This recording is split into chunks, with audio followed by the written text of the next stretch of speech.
70% with young people.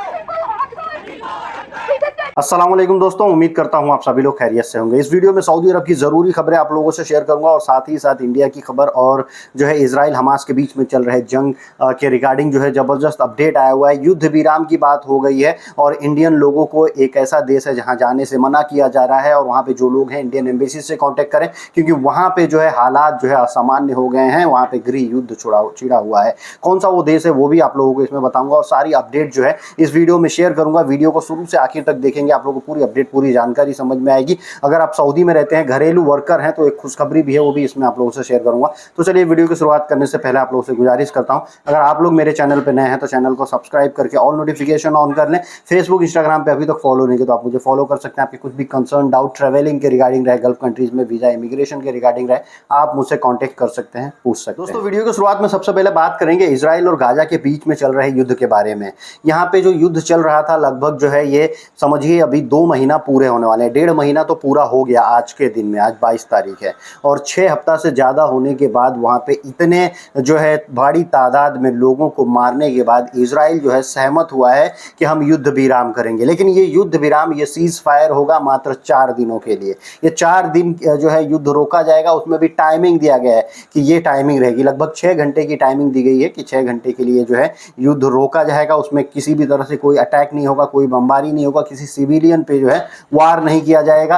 और इसमें और भी आप लोगों को डिटेल्स में बताऊंगा। ये सहमति जो बनी हुई है इसके पीछे हो सकता है कि इजराइल का कुछ अलग साजिश भी हो, लेकिन मेन जो मोटिव है वो ये है कि जो इजराइल के बंधक हैं उसको छुड़ाना इजराइल के द्वारा। और उसके बाद से जो हमास का डिमांड है वो ये डिमांड है कि जितने भी फ़िलिस्तीनी इजराइल के देश में कैद हैं उनको छुड़ाया जाए। इसी सब चीज़ों को लेकर के ये जो सहमति बनी है और इस पर जो है सीज़ फायर के लिए अभी हामी भरा है आज के डेट में इजराइल। जो 4 दिनों के लिए सीज़ फायर हुआ है ये कैसे हुआ है, कैसे पॉसिबल हुआ है, इसमें कतर और इजिप्ट के एफर्ट्स को जो है बताया जा रहा है हमास के द्वारा कि इन लोगों की कोशिशों की वजह से जो है ये युद्ध विराम हुआ है। और इसमें जो है लगभग जो इसमें रखा गया कंडीशन वो ये रखा है कि सबसे पहले औरतों को छुड़ाया जाएगा, औरतों को छोड़ा जाएगा। इजराइल ने भी ये कंडीशन रखा है। तो लगभग जो है 50 इजरायली जो है जो औरतें हैं या जो बच्चे हैं जिनका उम्र 19 साल से कम है उनको जो है हमास के द्वारा छोड़ा जाएगा। और उसके बाद से डिमांड ये रखा गया है कि 150 19 साल से कम उम्र की औरतें, मतलब लड़कियां हों या बच्चे हों,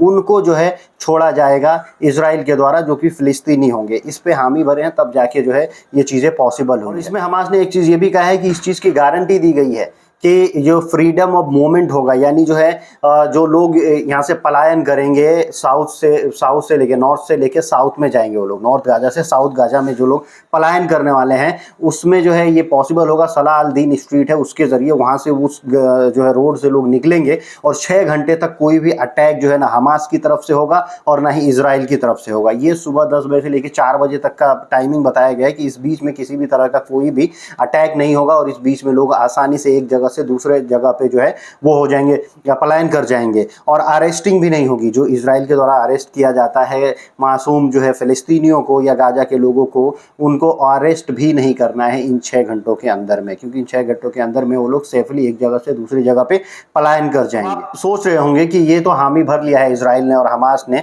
कि हम ऐसा कर देंगे और लोग जो है आसानी से निकल जाएंगे वहाँ से और फ़िलिस्तीनियों को छुड़ाएंगे और इजरायली जो है वो हमास के चंगुल से इजरायलियों को जो है छुड़ाएंगे। ये चीज़ें हो गई, लेकिन इजराइल ने एक चीज़ और क्लियर कर दिया है कि ये जंग रुकेगा नहीं।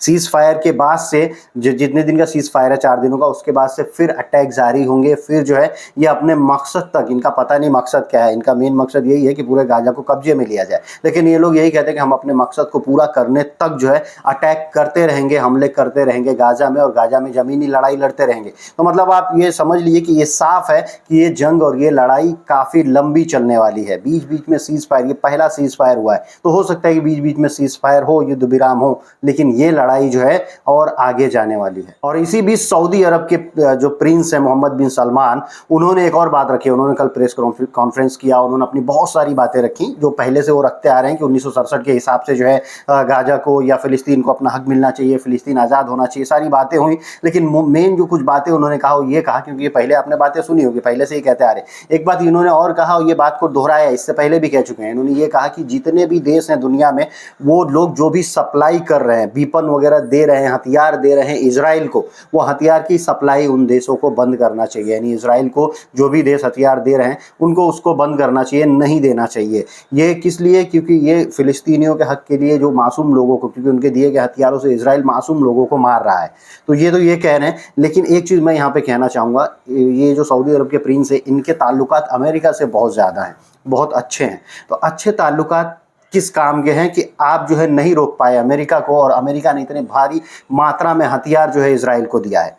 ये पूरी दुनिया जानती है, खुल के अमेरिका जो है साथ दे रहा है। तो ये लोग खाली बोल बच्चन कर रहे हैं, इन लोगों के पास खाली बातें हैं और बातें ही रख रहे हैं, प्लस उसके बाद ये चीज़ मदद भी कर रहे हैं, उसको भी नहीं ठुकरा सकते मदद। लेकिन कैसी कर रहे हैं? ह्यूमैनिटेरियन एड्स वगैरह, खाना पीना देना, सब चीज़ें पहुँचाना वहाँ पर, इस तरह की चीज़ें वो लोग कर रहे हैं।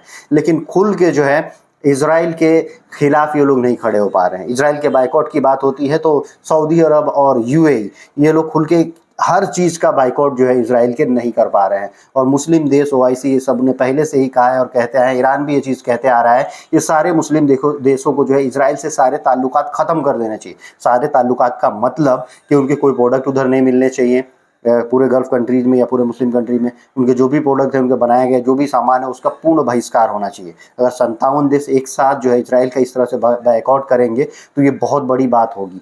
लेकिन कुछ लोग कर रहे हैं, कुछ लोग जो है उसमें आनाकानी कर रहे हैं, जिसमें सऊदी अरब और यूएई का नाम पहले नंबर पे आ रहा है। और दोस्तों एक जो है वीडियो आई है जो कि काफ़ी वायरल हो रही है, स्टार्टिंग में आपने देखा भी होगा।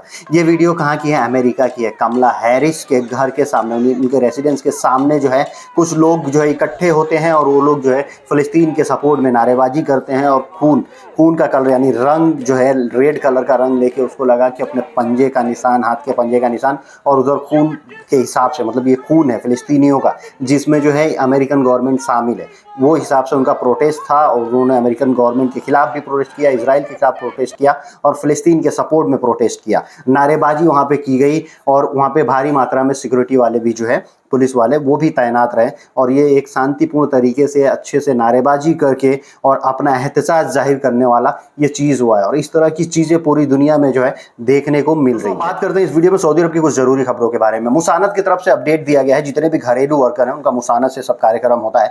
तो मुसानत ने ये कहा है कि अब घरेलू वर्कर का जो इंश्योरेंस का ये था, पहले से चलता आ रहा था कि उनका भी इंश्योरेंस बनेगा, उनकी भी पॉलिसी होगी, तो ये कुछ दिनों के लिए बंद था। अभी फिर इसको उसमें कुछ रेटिफिकेशन करके, उसमें कुछ मॉडिफिकेशन करके फिर उसको लागू कर दिया गया है कानून को, कि अब जो लोग चाहें, ये ऑप्शनल है, ये नहीं कि जबरदस्ती करना ही है, कि जैसे मतलब कॉमर्शियल वर्कर लोगों का इंश्योरेंस होता है वैसे ही घरेलू वर्कर लोगों का इंश्योरेंस होगा, लेकिन ये ऑप्शनल रहेगा। जो लोग चाहेंगे वो मुसानत के जरिए जो है इस इंश्योरेंस को कर सकते हैं, मुसानत पे पहले रजिस्टर करना होगा। तो ये कहीं ना कहीं अच्छी बात है। अभी ये ऑप्शनल दिया गया है, हो सकता है इन फ्यूचर ऐसा हो कि ये मैंडेटरी हो जाए, जैसे आम वर्कर, कॉमर्शियल वर्कर जाते हैं उनके लिए इंश्योरेंस होता है, वैसे ही घरेलू वर्कर के लिए इंश्योरेंस होने लगा। अगर ऐसा हो जाएगा तो अच्छी बात है। अभी फिलहाल ये जितना हुआ है ऑप्शन के तहत पे, ये भी अच्छी बात है कि इंश्योरेंस का फायदा वो लोग भी उठा। तो सऊदी अरब के मदीना रीजन में एक पाकिस्तानी नागरिक को जो है अरेस्ट किया गया है। ये पाकिस्तानी नागरिक जो है ड्रग्स वगैरह डीलिंग करता था, वहाँ पे शाबू वगैरह प्रमोट करता था, और इसके लिए बाकायदा इसने एक जो है घर को ठिकाना बनाया हुआ था और उसमें एक बड़ा सा स्पेस भी देके रखा था। और जीपीएस के जरिए अपने जिसके भी कंज्यूमर इसके जो लोग थे, यानी जो लोग ड्रग्स वगैरह लेते थे,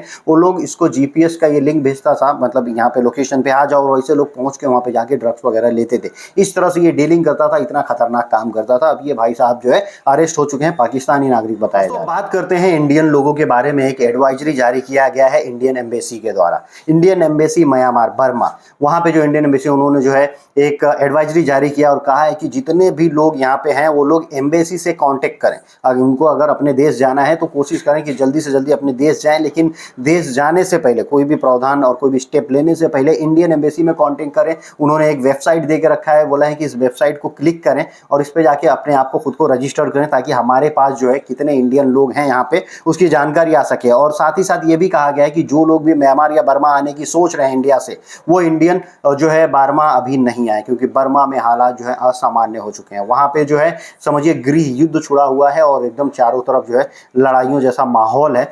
तो यहाँ से अब सभी लोग अपने अपने देश वालों को वापस बुला रहे हैं। इसी में इंडियन एम्बेसी ने ये एडवाइजरी जारी करके कहा है कि हमसे कांटेक्ट करें, जो लोग आना चाहते हैं वो आए, नहीं जो लोग यहाँ पे हैं वो जल्दी से जल्दी इस देश को खाली कर दें। और दोस्तों साथ ही साथ एक खतरनाक अपडेट आई हुई है। 3 जो है सऊदी नागरिकों को अरेस्ट किया गया और ये लोग जो है खुलेआम किसी दुकान को लूटे थे। रॉबिंग करने का इनके ऊपर जो है आरोप लगा है कि ये लोग दुकान को लूट रहे थे, तो इन लोगों को बाद में जो है अरेस्ट कर लिया गया। आज की वीडियो करता हूँ यही समाप्त। उम्मीद करता हूँ वीडियो अच्छी लगी हो, इन्फॉर्मेटिव लगी हो। अगर इन्फॉर्मेटिव लगी है तो दोस्तों में शेयर कीजिए। मैं ऐसी ही वीडियोस गल्फ कंट्रीज़ के रिगार्डिंग, गैर मुल्की के रिगार्डिंग लेके आते रहता हूँ। Thank you guys, thank you for watching.